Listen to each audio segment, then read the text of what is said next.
వనరుల అభివృద్ధి, IT, communications, electronics, real time governance శాఖ అమాత్యవర్యులు శ్రీ నారా లోకేష్ బాబు గారు.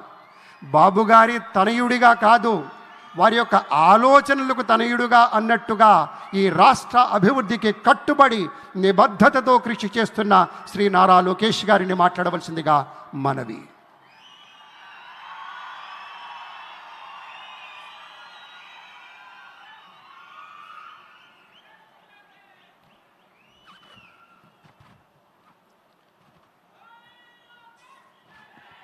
అమరావతి నమో నమః, అమరావతి నమో నమః, అమరావతి నమో నమః.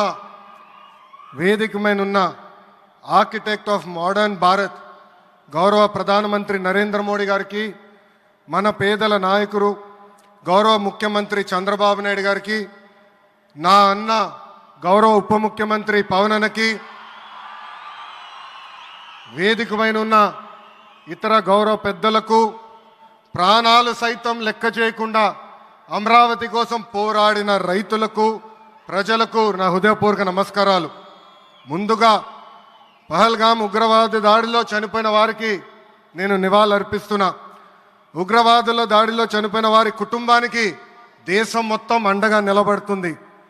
పాకిస్తాన్ గీత దాటింది, అమాయకుల్ని చంపింది, చాలా పెద్ద తప్పు చేసింది. ఒక్క పాకిస్తాన్ కాదు, 100 పాకిస్తాన్లు వచ్చినా భారతదేశ నేలపై మొలిచిన గడ్డి కూడా పీకలేరు. 100 పాకిస్తాన్లకు సమాధానం చెప్పే ఒక్క మిసైల్ మన దగ్గర ఉంది.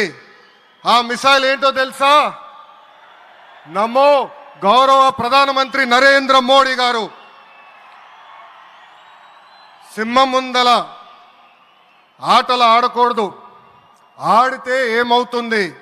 మన సింహం నమో కొట్టే దెబ్బకి వరల్డ్ మ్యాప్లోనే పాకిస్తాన్ అని మిస్సింగ్ రావటం ఖాయం. ఈరోజు పాకిస్తాన్ ఆర్మీలో పనిచేసేవారు కొంతమంది రాజీనామా చేశారు, కొంతమంది సెలవులు పెట్టిపోయారు. దట్ ఈస్ మన నమో. నమో కొట్టే దెబ్బకి పాకిస్తాన్ దిమ్మ తిరుగుతాం ఖాయం. ఈరోజు నేను గర్వంగా చెప్పగలుగుతున్నా, ఎంటైర్ నేషన్ స్టాండ్స్ విత్ మన నమో. కేంద్రం ఈరోజు కులగణన చేయాలనే నిర్ణయం తీసుకుంది. ఇది ఒక నిర్ణయం కాదు, ఇది ఒక సంచలనం. Where others hesitated for decades, Namo acted, rewriting history with courage. True to his commitment to empower the marginalised and deprived, Namo's bold stroke will deliver social justice in its truest form. Namo గారికి ఆంధ్రప్రదేశ్ అన్న, అమరావతి అన్న ఎంతో ప్రేమ. ఇప్పుడు ఆయన ఢిల్లీలో ఎంత బిజీగా ఉన్నారో మనందరూ తెలుసు. ఆయన ఈ కార్యక్రమానికి వచ్చారు. 2024 ఎన్నికల్లో ప్రజలు ఎన్డీఏ ప్రభుత్వానికి 94 సీట్లు గెలిపించారు. అందుకే మన ప్రధాని నమో గారు ఆంధ్రప్రదేశ్ కోరిన అన్ని కోరికలు తీరుస్తున్నారు. మొన్నే విశాఖపట్నానికి వచ్చి railway zone, NTPC green project, Nakkapalli bulk drug పార్క్కి నిధులు కేటాయించారు. ఏకంగా విశాఖపట్నం ఉక్కు ఫ్యాక్టరీని కాపాడారు. ఇప్పుడు అమరావతికి వచ్చి నిధులే కాదు పనులు కూడా ప్రారంభించబోతున్నారు. మనం ఒకసారి గతం కూడా గుర్తు చేసుకోవాలి.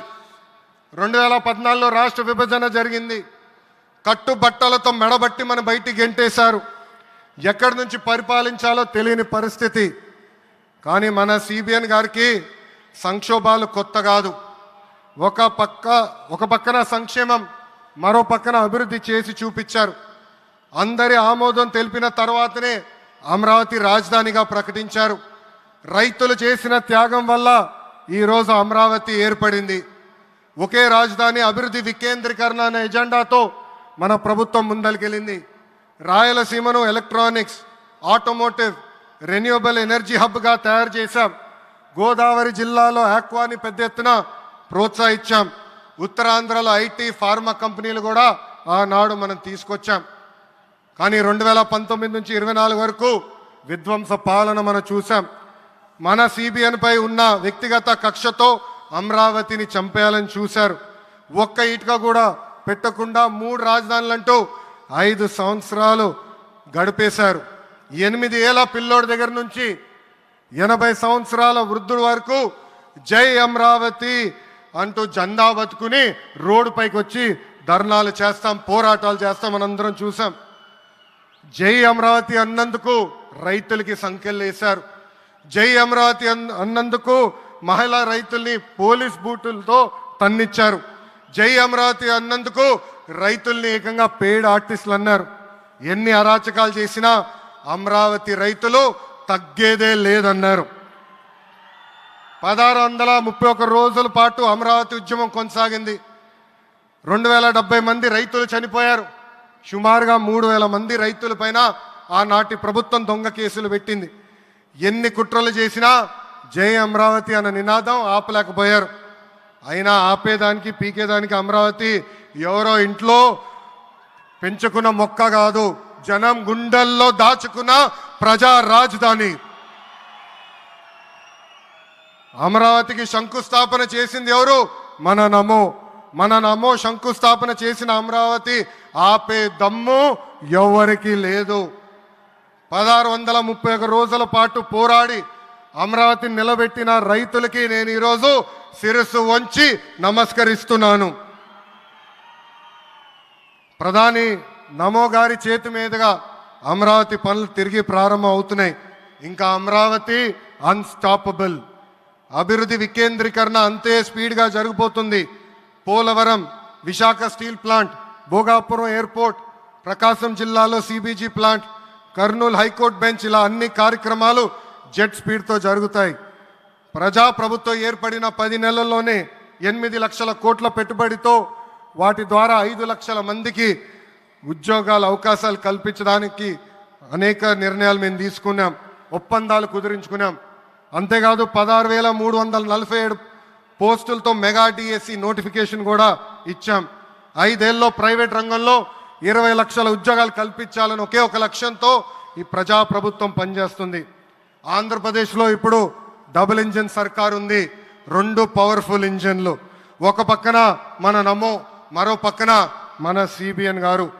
అభివృద్ధి సంక్షేమం అనేది జోడెద్దుల బండి. ఎన్ని ఇబ్బందులు ఉన్నా సంక్షేమ కార్యక్రమాలు అమలు చేస్తూ అభివృద్ధి పరుగులు పెట్టిస్తున్నారు మన సిబిఎన్, మన పవన్ అన్న. ఇంకా మనకి తిరిగే లేదు. ఇది తెలుపుకుంటూ గౌరవ ముఖ్యమంత్రి గారు ఎప్పుడూ మన పైన ప్రేమ చూపిస్తూనే ఉన్నారు. మనం అడిగిన అన్ని కోరికలు తీర్చుకుంటూనే వస్తున్నారు. నాకు తెలిసినంత వరకు ఏ రాష్ట్రాన్ని కూడా గౌరవ ప్రధానమంత్రి గారు ఇన్నిసార్లు వెళ్ళింది లేదు. దానికి నేను హృదయపూర్వక ధన్యవాదాలు తెలుపుకుంటూ జై అమరావతి, జై అమరావతి, జై అమరావతి, జై ఆంధ్రప్రదేశ్, జై ఆంధ్రప్రదేశ్, జై ఆంధ్రప్రదేశ్. నరేంద్ర మోడీ గారి నాయకత్వం, నరేంద్ర మోడీ గారి నాయకత్వం, చంద్రబాబు నాయుడు గారి నాయకత్వం, పవన్ అన్న నాయకత్వం. జై హింద్.